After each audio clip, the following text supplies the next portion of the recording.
Hey, what's going on, everyone? My name is Eric. This is Road to Freedom. Thanks for joining me. All right, we're going to wrap it up with this. We're going to find out, once again, how much should you plan for retirement? Is it feasible? Right, we're going to encounter these things. So by now, you probably know a lot of things, right? If you've been following this series, you should know things like how to mess with your budget, what's the number one killer to your wealth, what did all the multimillionaires that I met or above, what did they all do? Discretionary income. And then you should know about CAGR, right? It's like basic stuff, principles, right? And you should have a good understanding of what the game of finances is. Because at the end of the day, Steve Jobs said, somewhere near his deathbed, he was like, man, just get the money out of the way, then you can do life. Look, we all know that money is going to buy you happiness. All it does is just relieve the pressure on your problems. Things that are going to get you happiness, relationships, and the impact, right? Fulfillment, relationships and fulfillment. Sometimes you need finances, sometimes you don't, right? Hopefully the relationships you don't. But, all right, so I'll walk you through my thought process over the years, and I'll kind of show you how I got where I got. So some things you should know, and do this along with me, okay? What I want you to do is write down on a piece of paper your age. We're gonna need that. I'm 33. You're gonna write down 90. 90 is a good year. Chances are you're gonna die. Average age is what, 87? Something like that. So you're gonna minus your age from 90. So for me, that's 57. Keep that, remember that, okay? That's gonna be an important number. Now, we're gonna say, let's say your retirement age is 65, okay? We're just going to use that for easy number's sake. So we're going to go 65 or whatever your retirement age is, whatever you want to retire, and then minus that from 90. So for me, that's 25. So how old I am, how many more years I plan on living, I think I'll be living, push me off a fucking cliff if I hit over 90. 65, the retirement age, minus 90, 25 years of retirement. These are numbers we want to remember. All right, so let's use the second number first. In order to do that, we have to think about how much do I want to live off of? So once upon a time when Eric was a young Fitz, he said, hey man, I live off $2,000. And fun fact about me, from 2009 to 2021, whether it was 1 mouth to feed or 3 mouths to feed, I lived off about $2,000 to $3,000. So I said $2,000. That's how much I live off of. And I don't want to decrease my standard of living. Like, we already know it's all, like, look how I dress, look where I'm at, right? I'm not balling. So I said, okay, how much do I need per year? So times by 12. So take your number, whatever that is, times by 12. Gives you your number. For me, 24,000, right? Now, we're going to take our years of retirement, we're going to times it by this. So that's how much money we need before taxes, all the other stuff. So for me, it gives me 600,000. Okay, so you should have a number. All right, so I know that I need $600,000 of today's purchasing power, but I'm gonna croak at 90. Okay, so I need to know how much money is equivalent to $600,000 today. Right? So here's what we're gonna do. We're gonna look at inflation, what is that? We're gonna look at Rule 72, we're gonna do some stuff. So we know that if you've been watching these videos, that inflation is 3.25% since before World War II. In the United States on average, 3.25%. Awesome number, love that number, great number. The video went over why. And then we're gonna divide that. We're gonna find out how many times 3.25, fucking light, goes into 372. And the answer is, if you watch that video, you know it's about 22 and a half years. Why is that important? That's important because we want to know how much money do I need at 90, right, to have this purchasing power. So what we're going to do is we're going to take 22 and a half, we're going to divide it by how many years you have left to live till you hit 90. So for me, I know 22 and a half goes into 57 about 2 times. What does that mean? That means that my purchasing power of $600,000 is going to erode twice. okay? So I need to double it twice.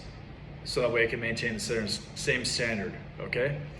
So take your retirement number and times it, so double it by how many inflation cycles you have. For me, I have 2. I'm a millennial. If you're a Gen Xer, you have 1. If you're a Gen Z, you have 3, okay? So I got 600,000 times 2, 1.2 million, times 2, 2.4 million. Boom. All right, is that feasible? If you're a millennial like me, absolutely, right? We'll go into that in a minute. If you're a Gen Xer and you're trying to hit 2.4 million, well, you better have something. If not, looking at passive income. At your age, you should be looking at passive income.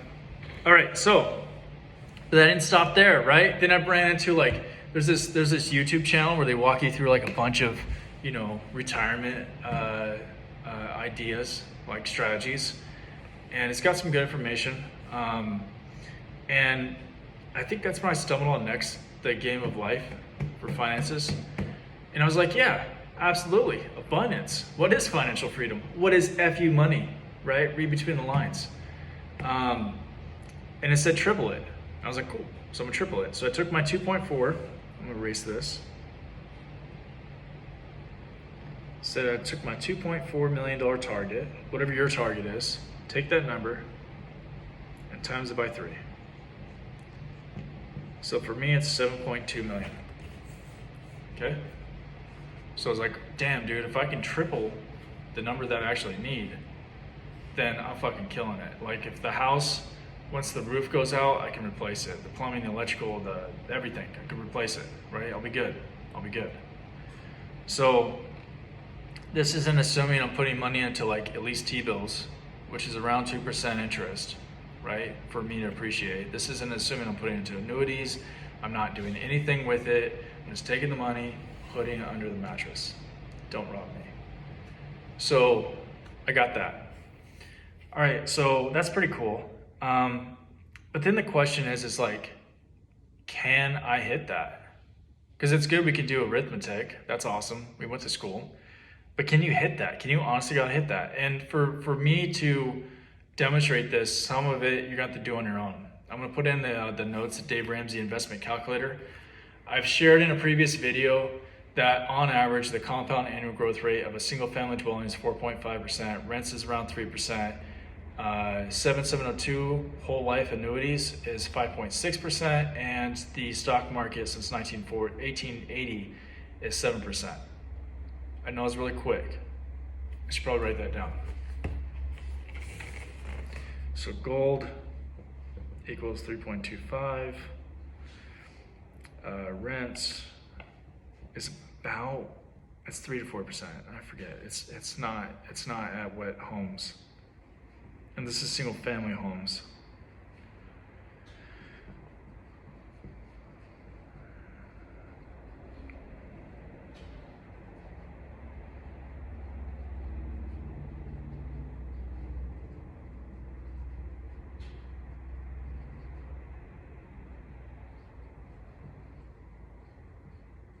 All right, so here's what I just rambled off.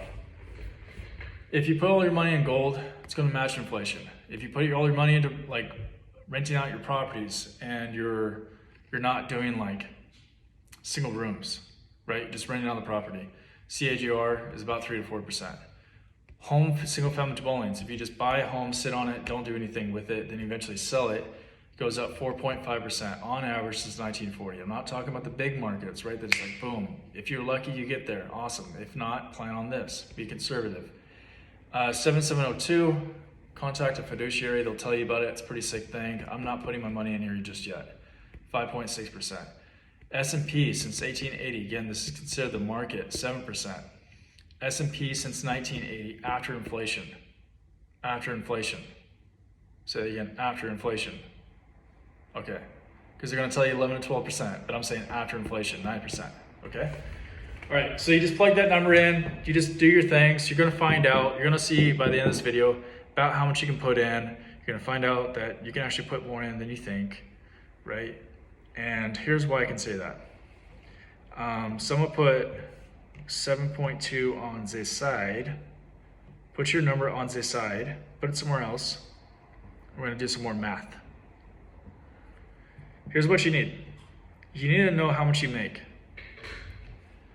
I'm gonna use a fictional number of $100,000, okay? You need to know how much you make, you need to know what your tax liability is, your tax bracket. We're talking at federal level, state. I can put another thing in, it'll show you your paycheck calculator based upon your state and city. That's a pretty cool tool. So let's say I make 100K. The things I should know is the tax bracket I'm at, one below, okay? So the tax bracket at 100K is 24% federal. At 86,500, it's 22%. Here's what I suggest. Wherever you're at, get to the next lower one, just below it. Just get just below it. So here's why I'm saying that. What I'm gonna show you is that the $13,500 you think you're losing now, you're not. You're really not. And it actually makes more sense, okay? By the end, I'll show you that $700 a month, or about $8,000, for me to put this 13.5 away. And if we're just talking S&P, I know that my money will double every, 8 to 10 years. Right? Following the rule of 72, depending on if you use 7 or 9. I use 7, so I say 10, every 10 years, right? So let me show you how I got there. Here's what we need. You're gonna take the amount of money that you're making right now times your federal tax bracket, you're gonna minus it. And then you're gonna look at the next level down, times your federal tax bracket, and you're gonna minus it. How much money are you actually getting after federal taxes? So in this scenario, we go, and then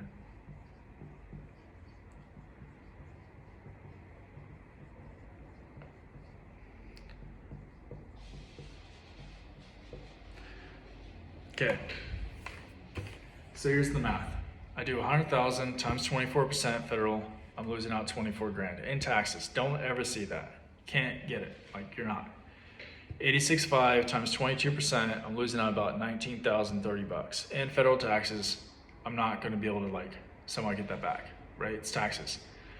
So then, question is, if I don't, let's say in this scenario, if I don't put this 13.5 away, how much do I see at the end of the year versus if I do, how much do I see at the end of the year? Okay, so we know that, I'm gonna do a calculator because I don't want to math real quick. It's too early for me to math. I made this video 8 fucking times already.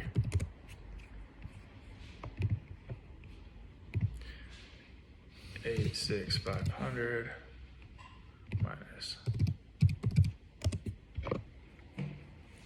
So in this scenario, if you were this person and you were in single or head household, right? What would be the difference? So $76,000 is what you'll see, or about 8,000 bucks a month. Is it 8,000? 6,000 bucks a month, right? Or 67,470, or about $5,000 a month, right? So what is it that how much is it total that you're giving up to put that money away? And what you'll find out is you're giving away a lot less than you think. So the difference in this scenario is 8,530 bucks, or about $700 a month. Okay? So you're saying, hey, I can put 20 months, essentially 20 months, right? So I'm losing $700 a month, right? Divide by 12, I'll show you real quick. Divide by 12 equals, I'll delete all this, $710 per month. And we're going to compare this to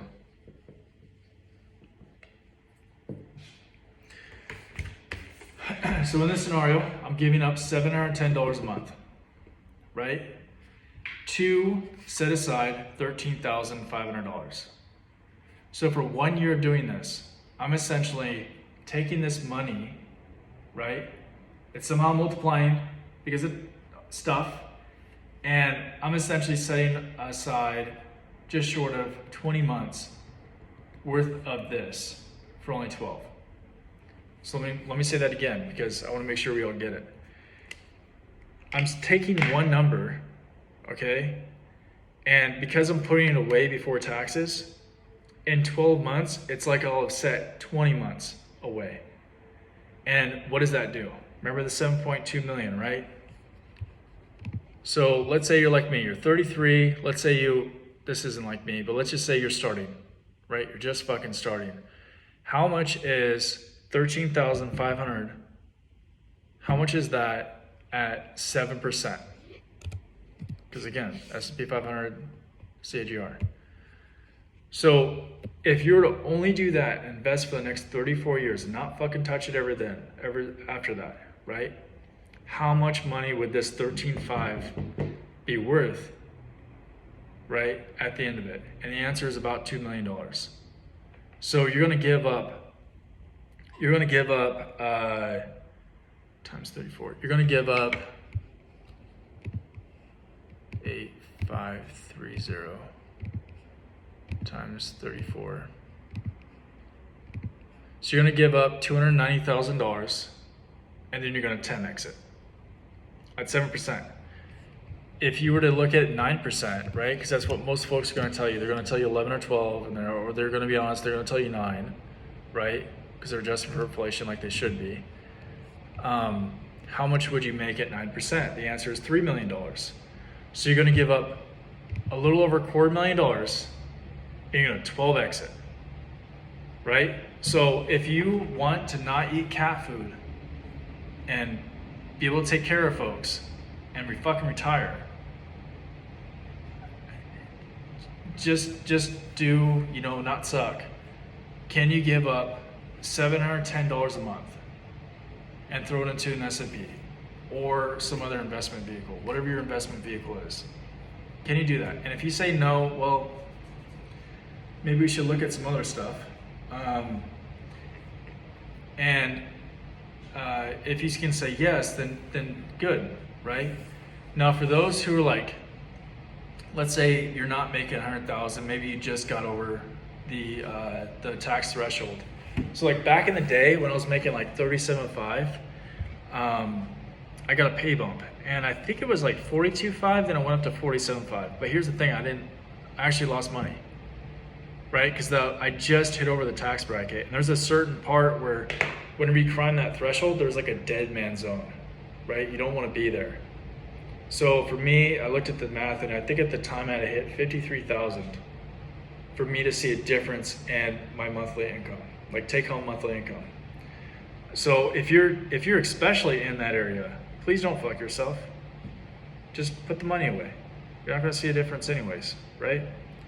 And that money will take care of itself, and then you won't have to worry about it. And then you'll be thinking, oh man, that guy, Eric, who I don't even know, he like set me up. He made it so, I'm glad I listened. All right, cool. What you do for your investment vehicle, your choice. I hope this helps. Hope you now have understanding of where you should be at. Also, I can tell you that the $710 a month that we put in, it's not that. I'm doing something way more aggressive than that, and I see a difference of about $800 a month. I'm way fucking more aggressive than that. You can use this paycheck calculator I'll put in there, and you can actually put in the numbers, and it'll spit out actual numbers for you. So I hope this helps. We're gonna move on to a different section. Good luck, don't suck, hasta mañana.